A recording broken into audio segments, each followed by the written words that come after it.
নিম্নমানের সামগ্রী দিয়ে রাস্তা ঢালাইয়ের কাজ হচ্ছিল।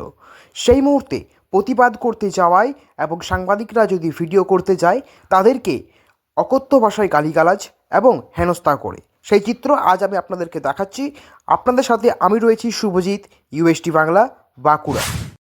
নিম্নমানের সামগ্রী দিয়ে রাস্তা ঢালাইয়ের কাজ করার অভিযোগ তুললেন খোদ তৃণমূল পঞ্চায়েত সমিতির সভাপতি। বুধবার সকালে ইনপুর বিডিও অফিসের ভেতরে ঢোকার মুখেই রাস্তা ঢালাইয়ের কাজ চলছিল। বালি সিমেন্ট নামিয়ে লেবার মিস্ত্রি দিয়ে ঢালাইয়ের কাজ শুরু করেছিল দায়িত্বপ্রাপ্ত ঠিকাদার। ঢালাইয়ের কাজ চলাকালীন হঠাৎই ইনপুর পঞ্চায়েত সমিতির সভাপতি শর্মিষ্ঠা বাউরি নিজেই ঢালাইয়ের মাঝখানে চেয়ার নিয়ে বসে পড়েন এবং ঢালাইয়ের কাজ বন্ধ রাখতে বলেন। ইনপুর পঞ্চায়েতের সমিতির সভাপতি অভিযোগ, অত্যন্ত নিম্নমানের সামগ্রী দিয়ে ঢালাইয়ের কাজ চলছে, পাশাপাশি নিয়ম মেনে ঢালাইয়ের কাজ হচ্ছে না বলেই তিনি অভিযোগ তোলেন। ঢালাইয়ের মাঝে বসে পড়েন তিনি। যখন ঢালাইয়ের কাজ বন্ধ রাখতে বলেন সেই সময় তার পায়ের উপর দিয়ে জোর করে ঢালাইয়ের কাজ চালিয়ে যান দায়িত্বপ্রাপ্ত ঠিকাদার। ইনপুর পঞ্চায়েত সমিতির সভাপতি শর্মিষ্ঠা বাউরি বলেন, বিষয়টি বিডিওকে জানানো হলে বিডিও কোনো ব্যবস্থা গ্রহণ করেনি। অবিলম্বে নিয়ম মেনে ঢালাইয়ের কাজ করা হোক বলে তিনি দাবি করেন। ইন্দপুরের বিডিও সুমন্ত ভৌমিক বলেন, নিয়ম মেনেই কাজ হচ্ছে। ব্লকের বাস্তুকারার কাজের ওপর নজর রেখেছেন, কোনো খারাপ কাজ বরদাস্ত করা হবে না। একই সঙ্গে পঞ্চায়েত সমিতির সভাপতি কি অভিযোগ করলেন সে বিষয়ে তিনি কোনো কর্ণপাত করবে না বলে জানান তিনি। বিষয়টি নিয়ে দায়িত্বপ্রাপ্ত ঠিকাদারকে প্রশ্ন করা হলে তিনি কোনো মন্তব্য করতে চাননি। পরে নিম্নমানের কাজ হওয়ার অভিযোগ খবর পেয়ে ঢালাইয়ের কাজের ছবি করতে গেলে স্থানীয় কয়েকজন সাংবাদিককে ইন্দপুর অঞ্চলে তৃণমূল কংগ্রেসের সভাপতি সুখদেব চন্দ্রের নেতৃত্বে তৃণমূল কর্মী সমর্থকরা হেনস্থা করে বলে অভিযোগ ওঠে। দেখা যায় তৃণমূলের ইন্দপুর অঞ্চলের সভাপতি সুখদেব চন্দ্র সহ আরও একজন স্থানীয় সাংবাদিককে গালিগালাজ করেন। বিষয়টি নিয়ে তৃণমূল তরফ থেকে কোনো প্রতিক্রিয়া মেলেনি। বাঁকুড়া জেলার বিজেপি সম্পাদক দেবাশিস লাইকের অভিযোগ, এটাই তৃণমূলের সংস্কৃতি। বিরোধী থেকে সংবাদ মাধ্যম কেউ রেহাই পায় না তৃণমূলের হাত থেকে। ইউএসডি বাংলা, বাঁকুড়া, নিজস্ব রিপোর্ট। আমাদের এই ব্লকের সামনেই ঢালাই হচ্ছে, তো এই ঢালাইয়ের কাজটা অন্যমূলক হচ্ছে না কারণ ইঞ্জিনিয়ার যে এস্টিমেট কপি করেছে সেই অনুযায়ী কাজ করছে না। আমি কিছু বলতে গেলে বলছে না সমিতির আপনাকে চিনি নে। ঠিকাদাররা বলছে, ঠিকাদার ইঞ্জিনিয়ার বলছে না কাজটা হোক, ভালোই হচ্ছে, মানে ওরা ভালোই বলছে, অথচ এস্টিমেট কপি দেখে কাজ হচ্ছে না।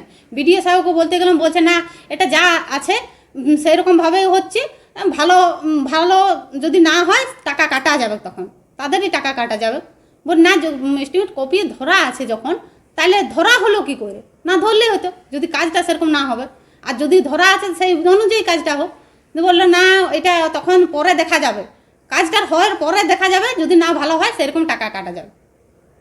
আর দেখলাম যে অত্যন্ত নিম্নমানের বালি সিমেন্ট হ্যাঁ দেওয়া হচ্ছে, ওটা বললাম, বলছে না ভালো বালি। এস্টিমেট কপিও মানে নেই, কিন্তু ওরা গাজরি করে করছে। আপনি দেখেছেন বালি? হ্যাঁ বলেছি, বন্ধ করেছি, আমার কথা শুনছে না। ওরা কি গায়ের জোরে করছে? হ্যাঁ। আপনি কি চাইছেন? আমি চাই যাতে এস্টিমেট কপি দেখেই ভালো করে কাজটা হয়। নিয়ে বলার একটাই কথা, এখানে কাজ হচ্ছে, আমার ইঞ্জিনিয়ার নিজে দাঁড়িয়ে থেকে কাজ করা হচ্ছে। যে কোনো সামগ্রীর গুণগত মান বিচার করার এখতিয়ার, যোগ্যতা সবই ইঞ্জিনিয়ারেরই আছে। সেক্ষেত্রে যদি কোনো সময় ইঞ্জিনিয়ার মনে করে যে ওটা নিম্নমানের সামগ্রী দিয়ে কাজ হচ্ছে, সেই কাজকে আবার ঘুরিয়ে আবার সেই কাজ করানো হবে, সেটার গ্যারান্টি আমি দিচ্ছি। কোনো কাজের ক্ষেত্রে কোনো কম্প্রোমাইজ করা হবে না। এমন কোনো কাজ হবে না যেটা সরকারের মুখে কোনো কালি পড়ে। কোনো সরকার পয়সা যেখানে দেবে তাকে সম্পূর্ণ ঠিকঠাক কাজ বুঝে নেওয়ার দায়িত্ব সরকারের, এবং সরকারের হয়ে এইটা বুঝে নেওয়ার দায়িত্ব আমার। কোনো যদি এরকম অভিযোগ থাকে এবং সেক্ষেত্রে যদি আমি ইঞ্জিনিয়ারকে দিয়ে দেখি যে এইরকম যদি কোনো খারাপ মেটেরিয়াল দিয়ে কাজ হয়েছে, তাহলে সেই কাজের ক্ষেত্রে পেমেন্ট তো পাবেই না, উল্টে আবার সেটাকে ঠিক করানো হবে। এবার সভাপতি কী বলেছে না বলেছে সেটা আমার জানা নেই। আমি নিজেও দেখছিলাম যে 20 mm পাথরের বদলে হয়তো 25 mm দিয়ে করছে, ঢালাইটা একটু মজবুত হবে। 4 ইঞ্চির জায়গায় 6 ইঞ্চির ঢালাইটা হচ্ছে বলে হয়তো 25 mm দিয়ে হবে। বাকি কোয়ালিটিগুলো দেখে নেওয়া হচ্ছে আমার ইঞ্জিনিয়ারের তরফ থেকে। তারপর যেটা হবে সেটা গুণগত মান বিচার করে তার পেমেন্ট করা হবে। বালির গুণগত মান কি? বালি সিমেন্ট পাথর সব কিছুর গুণগত মান বিচার করেই করা হবে। কত বরাদ্দ? হ্যাঁ, বরাদ্দ কত আছে? তাহলে এস্টিমেট দেখে বলতে হবে, ওটা এই মুহূর্তে আমার মনে নেই, ওটা ইঞ্জিনিয়ার সাহেব বলবে। পঞ্চায়েত সমিতি থেকে? হ্যাঁ, ইঞ্জিনিয়ার সাহেব যে দেখছে সেই বলে দিতে হবে। কাজটা পঞ্চায়েত সমিতির? হ্যাঁ, পঞ্চায়েত সমিতি 15% আছে CFC। এটা তো তৃণমূলের কালচার, আর তৃণমূল মানেই তো ঠিকাদারি তৃণমূল। ওরা তো আমি বারবার আমাদের বিষয়টা জানিয়েছি সব অফিসে সব জায়গাতেই। এটা আজকে তার একটা প্রমাণ ধরতে পারেন, আজকে আরেকবার প্রমাণ করে দিল তারা নিজেরাই যে ঠিকাদারি তৃণমূল চলছে। তার জন্য তাদের এত ভাগ বাটোয়ারা নিয়ে গন্ডগোল।